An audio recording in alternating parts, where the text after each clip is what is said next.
Praise the Lord. എബ്രായർക്ക് എഴുതിയ ലേഖനം 13-ാം അധ്യായം 4-ാം വാക്യം.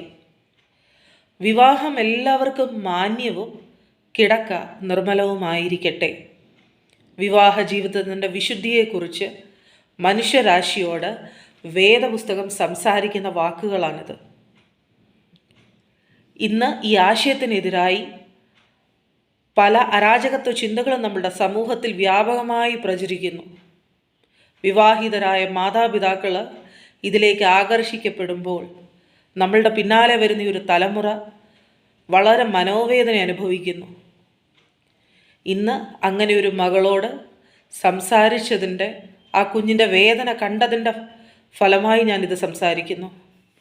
നിങ്ങളുടെ വിവാഹ ജീവിതത്തിൽ ഇടർച്ച വന്നിട്ടുണ്ടെങ്കിൽ, മൂന്നാമൻ നിങ്ങളുടെ ഇടയിൽ വന്നിട്ടുണ്ടെങ്കിൽ അനുതപിച്ച് ക്രിസ്തുവിങ്കിലേക്ക് തിരിയുക. മഹാദയയുള്ളവൻ അവൻ്റെ രക്തത്താൽ നിങ്ങളുടെ വിവാഹ ജീവിതത്തെ വീണ്ടെടുക്കട്ടെ. ക്രിസ്തു നിങ്ങൾക്കൊരു അനുഭവ വിഷയമായി തീരട്ടെ. God bless you all.